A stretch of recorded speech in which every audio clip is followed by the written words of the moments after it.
Olivia Hayes kept her eyes fixed on her data tablet, trying to ignore the whispers around her. The strategy classroom at the Galactic Federation Naval Academy was filled with 23 students from 17 different worlds, but she was the only human, the only Deathworlder. "I heard their planet has constant wars," a voice murmured 2 rows ahead.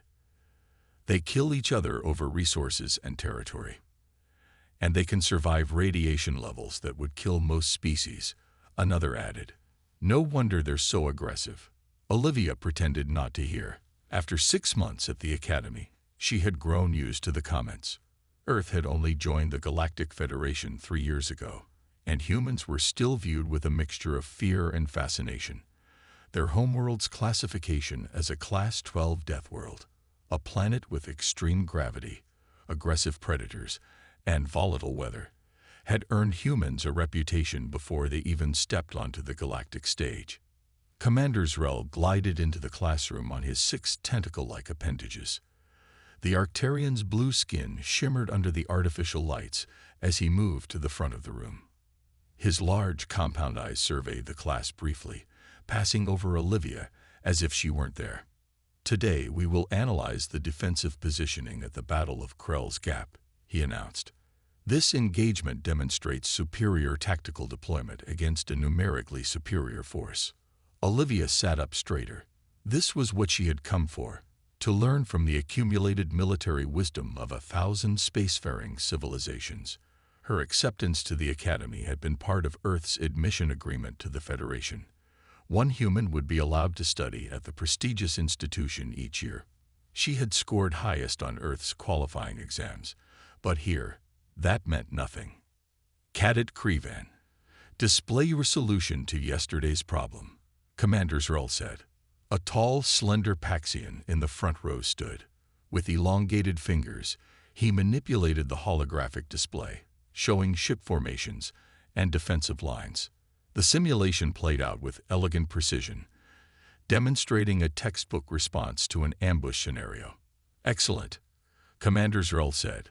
"This follows the 4th principle of unified response perfectly." Olivia bit her lip. She had solved the same problem differently, using an approach based on Earth naval history, but she had learned to keep such thoughts to herself.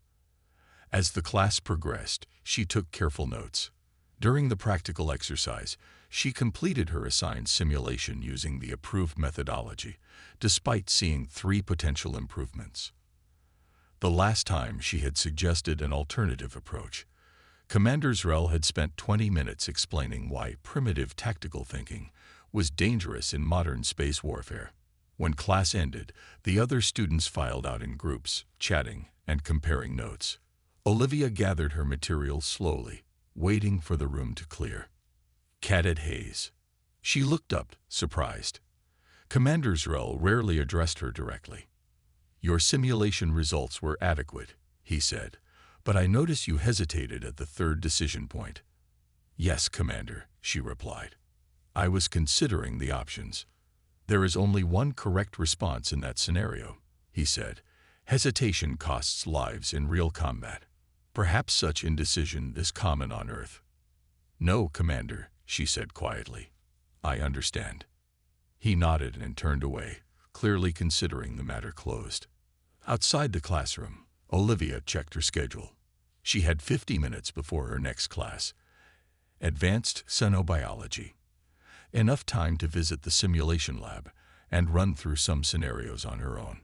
As she walked through the curving corridors of the academy, she passed a group of senior cadets discussing an upcoming fleet exercise. They fell silent as she approached, watching her with wary eyes. Olivia kept walking, her face neutral. Let them think what they wanted. She hadn't come here to make friends or change minds. She had come to learn. But sometimes, as she lay awake in her quarters at night, she wondered if she would ever belong here among the stars, if humans would ever be seen as more than violent curiosities from a deadly world. Little did she know that in 3 weeks' time, her quiet presence in strategy class would change everything. 3 days later, Olivia entered the strategy classroom and found it buzzing with excitement. Usually, cadets sat quietly, reviewing notes before Commander Zrel arrived. Today, they clustered in small groups, talking in low, urgent voices. "What's happening?" she asked Rin Nexus, a Centaur cadet who sometimes acknowledged her existence. Rin's 4 eyes blinked in sequence, a sign of nervousness in his species. "Commander Zrel is running the Dravid scenario today." Olivia frowned. "What's that?" "A famous tactical problem from the Third Nexus War," Rin explained. "It's said to be unsolvable. The commander uses it to teach humility." Before she could ask more questions, Commander Zrel entered. The room fell silent as he moved to the central platform. "Today," he announced, "we face the Dravid scenario." He activated the main holographic display. A 3-dimensional star system appeared, showing a small defensive force of 12 ships positioned near a space station. On the far side, a much larger fleet of 37 vessels approached in attack formation. "This is the Battle of Sirius Prime, 52 years ago," Commander Zrel said. "A Federation outpost faced a Dravid battle fleet 3 times its size. The outpost had minimal defenses and no reinforcements within 2 days' travel."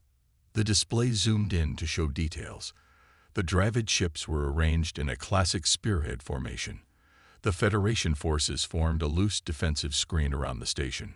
"This scenario has been studied by our finest tactical minds," Commander Zrel continued. "There is no conventional solution that saves both the station and the defensive fleet. The best outcome achievable is a delay that allows civilian evacuation before the station falls." Olivia studied the display. Something about the configuration seemed familiar, though she couldn't place why. "Cadet Krevan, you have the highest tactical scores. Please demonstrate the standard response," Commander Zrel said. Krevan stepped forward confidently.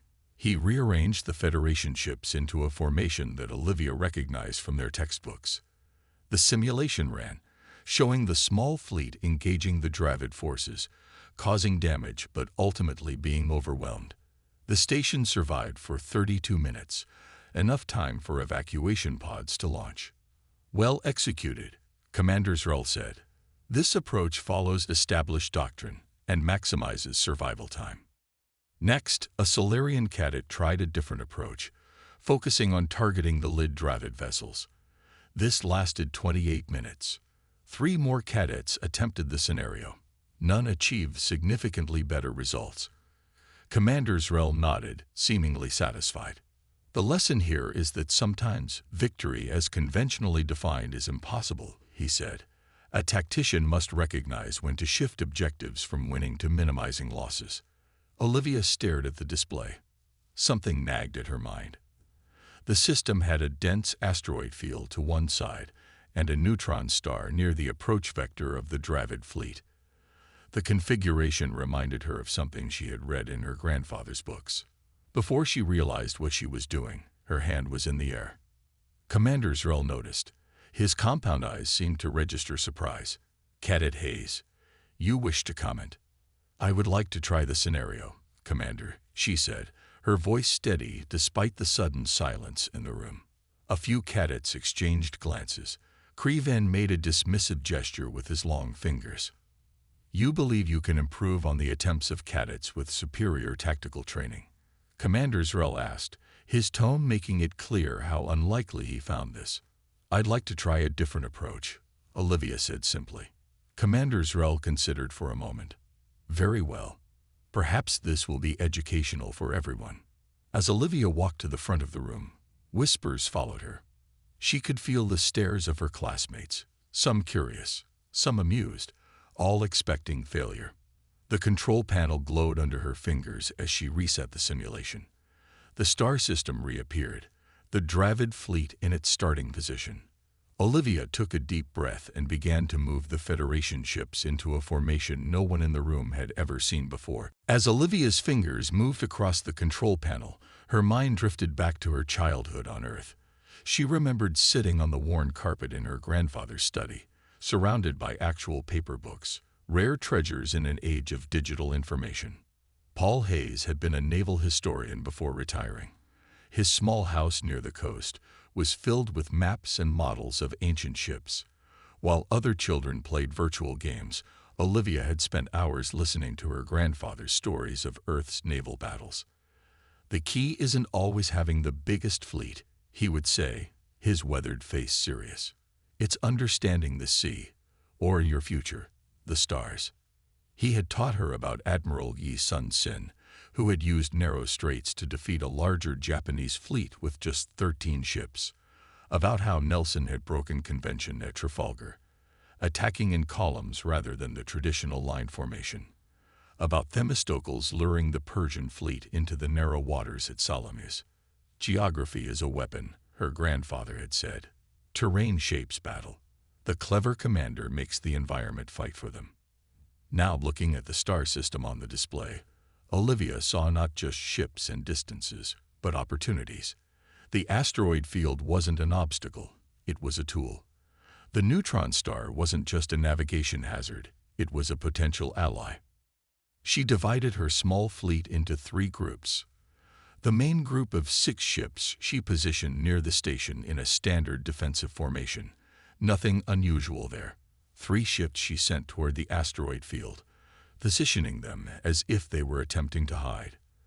The remaining 3 she placed in an unusual position, seemingly exposed near the neutron star. "This is not a recognized formation," Commander Zrell observed, his voice tinged with disapproval. "No, Commander," Olivia replied quietly. "It's not." The class watched as she finished her preparations. She adjusted the power distributions on her ships, diverting energy from weapons to engines on some, and from shields to sensors on others. Then she programmed a series of movement commands with precise timing. "Your formation leaves the station exposed," Krevan pointed out. "The Dravid fleet will break through easily." Olivia didn't respond. Instead, she stepped back from the controls and nodded to Commander Zrell. "Ready to run the simulation?" "Sir." The commander pressed the activation control. "Beginning Dravid scenario, haze variation." The holographic ships began to move. The Dravid fleet approached in its spearhead formation, exactly as in the previous simulations. But what happened next caused the entire class to lean forward. As the Dravid fleet approached, the 3 Federation ships near the neutron star suddenly accelerated at maximum power, using the massive star's gravity well to slingshot around it at speeds far beyond their normal capabilities. Their trajectories bent sharply, sending them toward the flank of the Dravid formation. Simultaneously, the 3 ships hidden in the asteroid field began a series of short, precise jumps between the larger rocks, appearing and disappearing from sensors in a confusing pattern. The main Federation group held its position, looking like easy targets. The Dravid fleet, seeing this apparent weakness, accelerated toward them, exactly as Olivia had predicted. "What are you doing?" Rin whispered, his 4 eyes wide with surprise.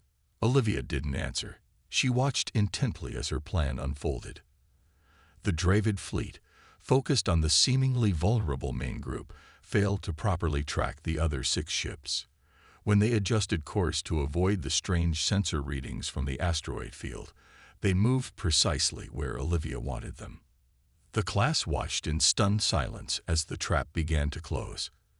Commander Zrell's compound eyes remained fixed on the display, his typical dismissive demeanor replaced by intense focus.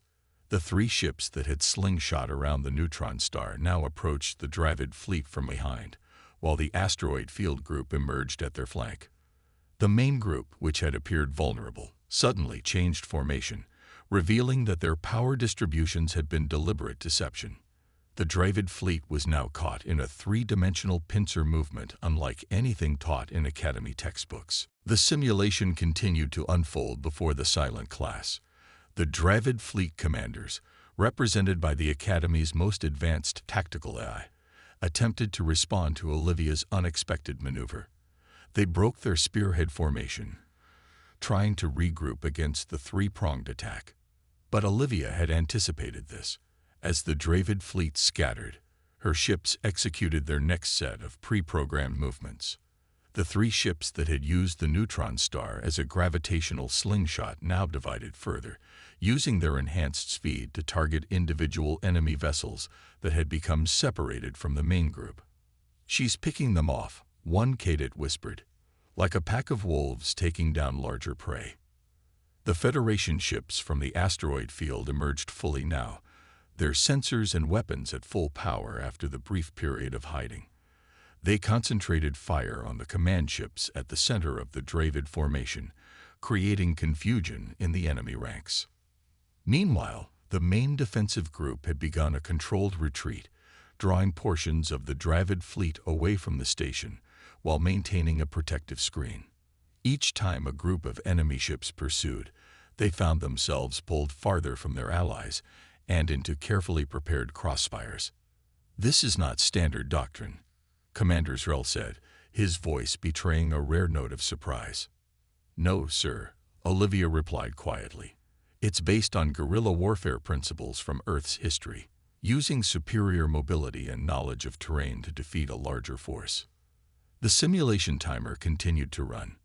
It had now passed the previous record of 32 minutes, and the station remained untouched. More importantly, most of the Federation ships were still intact and actively fighting. At the 40-minute mark, the Dravid fleet had lost nearly a third of its vessels, while Olivia had sacrificed only 2 of her 12. The remaining enemy ships began to pull back, regrouping for another assault. Olivia tapped a final sequence into the control panel. The 6 ships from her main group suddenly accelerated toward the station, appearing to abandon their defensive positions. "She's giving up," Krevan said triumphantly. "The human has failed after all." But Olivia wasn't retreating. As her ships reached the station, they took up precise positions around it. Energy readings spiked as they linked their shield systems with the station's defenses.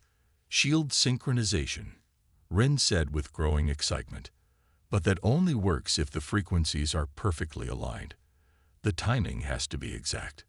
The Dravid fleet launched its second attack, concentrating all firepower on what they perceived as a desperate last stand. But as their weapons' fire hit the synchronized shields, something unexpected happened. Instead of weakening, the shields seemed to grow stronger, absorbing and redistributing the energy. Meanwhile, Olivia's remaining 4 ships, the survivors from the neutron star and asteroid groups, had maneuvered to the far side of the battle. Now they struck from behind, targeting the already damaged Dravid vessels with surgical precision. The classroom erupted in murmurs as the simulation's probability calculator in the corner of the display began to change. From a steady Federation defeat, 100%, it shifted rapidly. 90%, 70%, 50%. "Impossible," Commander Zrel said, his voice barely audible. The simulation continued. By the 60-minute mark, half the Dravid fleet was disabled or destroyed. By 70 minutes, they had begun a full retreat. At 75 minutes, the simulation ended with a flashing indicator. Federation victory. Probability 97%.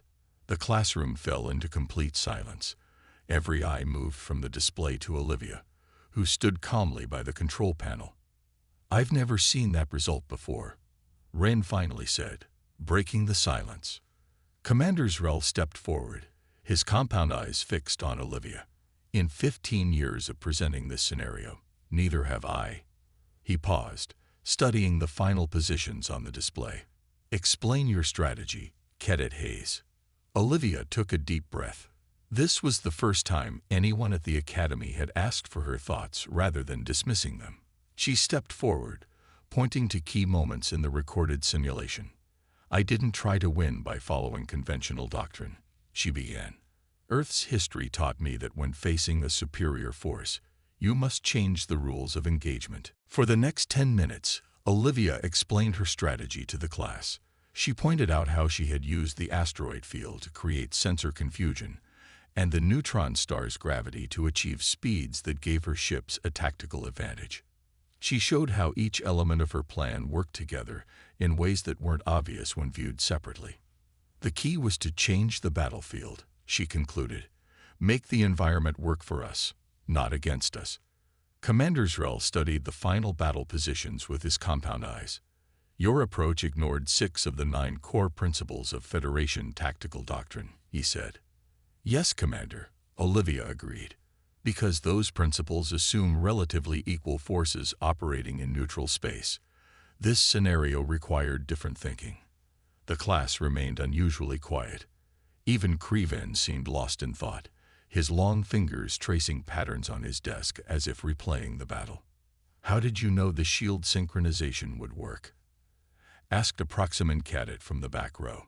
That technique is theoretically possible, but rarely successful in practice.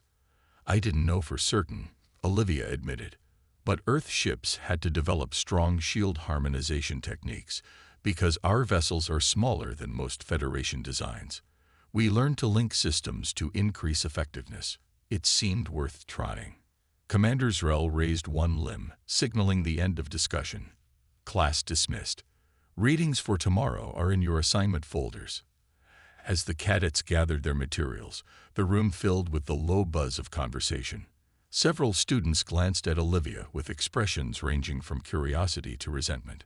Rin approached her as she was collecting her data tablet. That was impressive, he said, all 4 of his eyes blinking in sequence, a sign of respect in Centaurian culture. No one has ever beaten that scenario before. Thanks, Olivia said, unsure how to respond to this unexpected friendliness. Some of us are meeting to study later in the Commons. You could join, if you want. He gestured vaguely toward a small group of cadets by the door, who were watching their interaction with interest. I'd like that, Olivia replied, a small smile forming. As they walked toward the door, Commander Zrel called out, Cadet Hayes. A moment. Rin nodded to her and continued out with the others, leaving Olivia alone with the instructor. She stood at attention, waiting. Commander Zrel moved to the central display and replayed portions of her simulation silently for a few moments. Then he turned to her, his alien face unreadable.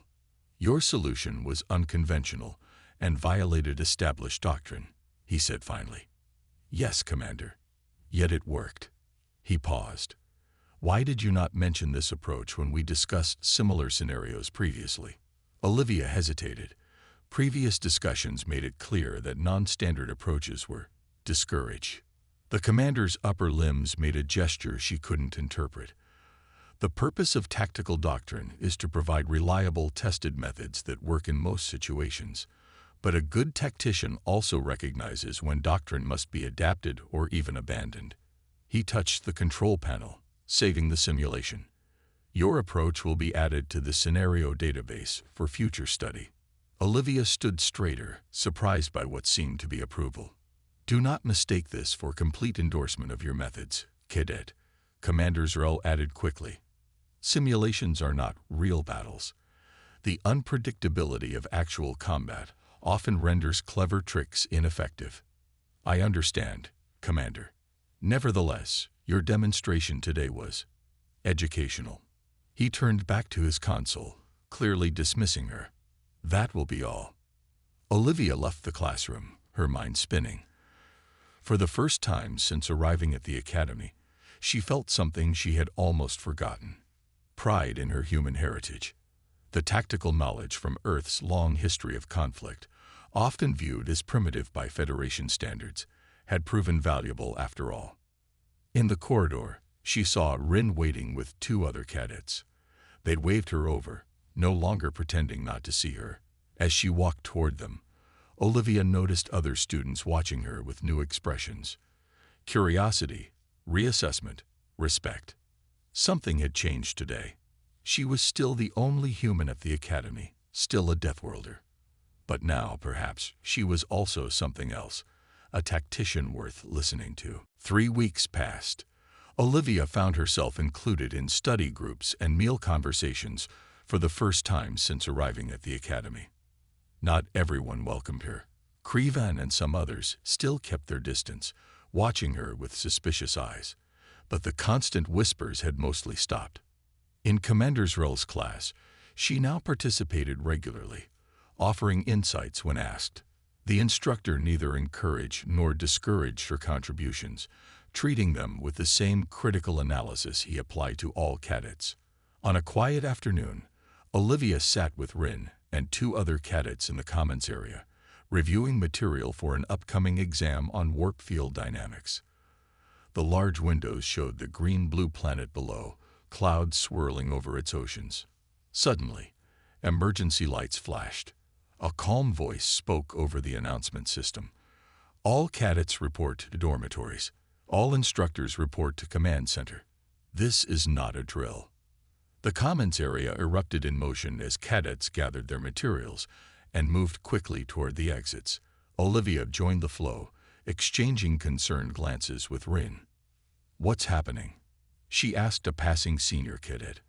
"Don't know," he replied. "But look." He pointed to a monitor on the wall showing a tactical display. Several red markers approached a blue dot labeled Outpost 73. As Olivia reached her dormitory floor, an instructor was already there, directing cadets. "Remain in your rooms until further notice. Communication systems will remain active for emergency updates only." Inside her small room, Olivia tried to access news feeds, but they were restricted. She paced the limited space, wondering what was happening. An hour passed, then two. Finally, her communication panel blinked. "Cadet Hayes, report to Tactical Operations Room 3 immediately," said a clipped voice. Olivia hurried through empty corridors. The academy felt strange without its usual bustle of activity. When she reached the designated room, she found Commander Zrel, Admiral Grantham, and three other high-ranking officers huddled around a large tactical display. They looked up as she entered. Admiral Grantham, a stern Tellurian with gray skin and deep-set eyes, gestured her forward. "Cadet Hayes, I understand you recently demonstrated an unusual solution to the Dravid scenario." "Yes, Admiral," she replied, standing at attention. The display showed a star system she didn't recognize. A small station with 12 ships in defensive positions faced an approaching fleet of over 30 vessels. "This is Outpost 73, Admiral Grantham explained. 4 hours ago, it came under attack by a Dravid separatist fleet. The situation bears a remarkable resemblance to the scenario you solved in class." Olivia stared at the display. The similarities were striking, not just in numbers, but in positioning and the surrounding space environment. There was even an asteroid field and a neutron star, though in slightly different positions. "Most of our fleet is engaged in exercises in the Proxima sector," Commander Zrel said. "Reinforcements cannot arrive for at least 8 hours. We've attempted standard defensive protocols," added a human officer Olivia didn't recognize. "They've bought us time, but the station reports shield integrity at 43% and falling." Admiral Grantham's eyes fixed on Olivia. "Commander Zrel believes your approach might work in this situation. I would hear your assessment." Olivia's mouth went dry. This wasn't a simulation anymore. Real lives depended on the next words she spoke. "The situations are similar, Admiral, but there are differences." She stepped closer to the display, studying it carefully.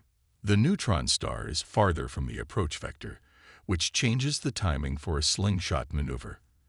And the asteroid field is denser, which offers better concealment but requires more precise navigation.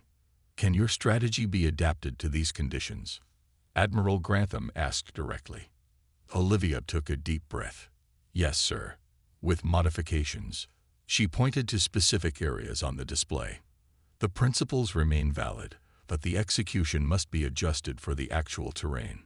The officers exchanged glances. Then Admiral Grantham nodded. "Show us." Heart pounding, Olivia began to explain her plan, pointing out necessary changes to adapt her classroom strategy to this real-world crisis. The lives of everyone on that station and the defending fleet now rested partly in the hands of a first-year cadet from a planet most of the galaxy still considered primitive and dangerous. As she spoke, she noticed Commander Zrel watching her. For the first time, his compound eyes held no trace of condescension, only intense focus and perhaps a flicker of something like hope. For the next hour, Olivia worked with the tactical officers, modifying her strategy to fit the real situation. Her hands moved quickly over the display, adjusting ship positions and power allocations. The officers asked sharp questions, pointing out potential flaws, but each time Olivia offered solutions based on her understanding of both Federation technology and Earth's historical naval tactics. "The key difference is the neutron star's position," she explained. "We'll need to start the slingshot maneuver earlier and adjust the entry vector by 12 degrees. Admiral Grantham listened intently, his deep-set eyes following her movements. "What about the asteroid field group? The density is much higher than in your simulation." "That's actually an advantage, sir," Olivia replied. "I've plotted 15 possible paths through the field. We only need to use 3, but having options lets us adapt if the Dravid forces anticipate the move." A communication officer interrupted. "Admiral, Outpost 73 reports shield integrity down to 37%. Commander Ellis requests immediate instructions." Admiral Grantham looked at the other senior officers. "Opinions. Standard doctrine has already failed," said a stern Valerian captain. "We have little to lose by trying the cadets' approach." "The simulation results were impressive," added another officer. "But this is not a classroom." Commander Zrel spoke last. "The cadets' strategy violates established tactical principles. However, those principles were not designed for this specific situation." He paused. "I believe the approach merits implementation." The Admiral nodded slowly. "Very well." He turned to Olivia. "Cadet Hayes, continue working with tactical support. I will communicate with Outpost 73. As the Admiral moved to a communication station, Olivia felt a wave of fear. What if she was wrong? What if her strategy failed in real combat? People would die because of her. A light touch on her arm startled her. Commander Zrel had moved beside her, his voice low. "Doubt is natural before battle," he said. "But now is the time for clarity of purpose." Olivia nodded and returned to the tactical display. For the next 20 minutes, she worked with the support officers, transferring her plans to the fleet defending the outpost. The ships began to move into their new positions, breaking the standard defensive formation. "Dravid forces are adjusting course," reported a sensor officer. "They appear confused by our new formation." "That's the first step," Olivia said, watching intently. "They're trying to understand our strategy, which means they're reacting to us instead of following their own plan." On the main screen, the defending ships continued their movements. 3 vessels accelerated toward the neutron star, beginning the slingshot maneuver. Another 3 disappeared into the asteroid field, their signals becoming intermittent on the sensors. Outpost 73 reports the Dravid fleet has split its formation, called out a communication officer. "They're sending vessels to pursue our ships near the neutron star." "Exactly as predicted," Commander Zrel observed. For the next 30 minutes, the room was tense with focused activity. Officers called out updates as the battle unfolded. The defenders executed Olivia's plan with precision, using the natural features of the system just as she had in her simulation. The Dravid ships, confused by the unconventional tactics, struggled to maintain formation. When they divided their forces to chase the smaller Federation groups, they left themselves vulnerable to counterattacks. When they tried to regroup, they found themselves caught in carefully planned crossfires. "Dravid flagship taking heavy damage," reported a tactical officer.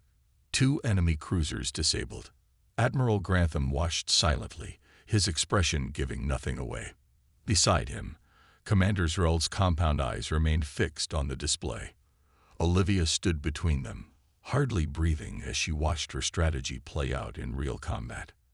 "Outpost 73 reports enemy fire decreasing," called the communication officer. "Shield integrity holding at 31%. Then came the report they had been waiting for. "Dravid forces are breaking formation. 5 ships are withdrawing from the battle zone." A murmur ran through the tactical room. Admiral Grantham stepped forward. "Status of our vessels." 2 ships heavily damaged, 1 destroyed. The rest are operational and maintaining formation. The Admiral turned to Olivia, his stern face showing the first hint of approval. It appears your strategy is working, Cadet Hayes. The question now is whether we can sustain it until reinforcements arrive. We can, sir, Olivia said with quiet confidence. The most difficult phase is complete. Now we hold our advantage. 4 hours later, the mood in the tactical operations room had shifted from tense uncertainty to cautious optimism. The Dravid separatist fleet had withdrawn to a safe distance, their formation broken, several ships disabled or destroyed. The Federation defenders maintained their unconventional positions, ready to counter any renewed attack. Reinforcements will arrive in 3 hours, 42 minutes, reported a communication officer. Admiral Grantham nodded. Maintain current tactical arrangement until they arrive. He turned to the officers around him. Well done, everyone. Outpost 73 will hold. As the immediate crisis passed, attention in the room shifted to Olivia. She had remained at the tactical display throughout the battle, suggesting minor adjustments as conditions change. Now she stepped back, suddenly aware of the many eyes watching her. Cadet Hayes, Admiral Grantham said formally, your strategic innovation saved many lives today. Thank you, Admiral, she replied quietly. But the credit belongs to the officers who implemented the plan. They executed it perfectly. The Admiral's stern face softened slightly. Humility is admirable, but false modesty serves no one. This victory belongs to you as much as to anyone in this room. Commander Zrel moved forward. I concur with the Admiral's assessment. Your understanding of 3-dimensional tactical movement exceeded that of many experienced officers. Olivia felt a strange mix of pride and discomfort at their praise. I simply applied principles from Earth's naval history to space combat. Our planet's constant conflicts gave us many lessons in asymmetric warfare. Perhaps, Admiral Grantham said thoughtfully, that is why the Federation needs human perspective. Your species' evolution on a dangerous world has given you insights we lack. 3 days later, Olivia entered the strategy classroom just as she had many times before. But everything else had changed. Instead of avoiding her, cadets nodded respectfully as she passed. Several offered congratulations. Even Creven gave her a stiff nod of acknowledgement. Commander Zrel arrived, and the room fell silent. He moved to the central platform and activated the main display. To Olivia's surprise, it showed a recording of the battle at Outpost 73. Today, the commander announced, we will analyze the successful defense of Outpost 73 against Dravid separatist forces. This engagement demonstrates several important lessons in adaptive tactical thinking. As he methodically broke down the battle, highlighting key decisions and maneuvers, he regularly referenced Olivia's contributions. Several times he called on her to explain her reasoning at critical moments. When class ended, Commander Zrel made an unexpected announcement. Beginning next week, Cadet Hayes will lead a special seminar on asymmetric tactical approaches, drawing from Earth's military history. All interested cadets may attend. As the room emptied, Olivia remained in her seat, processing this new development. Ren stopped by her desk. Looks like you're going to be teaching us now, he said with a friendly gesture. Not teaching, she corrected, just sharing a different perspective. Well, whatever you call it, I'll be there. He paused. Some of us are meeting for meal rotation. Will you join us? She smiled and gathered her materials. Thanks. I'd like that. Later that evening, Olivia stood alone at a viewing window, looking out at the stars. Her reflection showed a young human woman in a Federation cadet uniform, no longer an outsider, but not quite belonging either. She occupied a new space somewhere in between. Her personal communication device blinked with a message from Earth, her grandfather responding to the news of her role in the battle. Proud of you, Liv, he had written. You showed them the best of what humans can offer, not our strength or speed, but our adaptability, our history of surviving against the odds. She smiled, touching the screen gently before turning back to the stars. The path ahead would not be easy. Some would still fear or resent the Deathworlder in their midst, but she had found her voice and her place at the Academy. And perhaps in doing so, she had helped create a new role for humanity among the stars, not as warriors or conquerors, but as teachers of survival, of adaptation, of finding victory when conventional wisdom saw only defeat. The quiet Deathworlder girl from a violent planet had much more to share with the galaxy. And now, at last, they were ready to listen.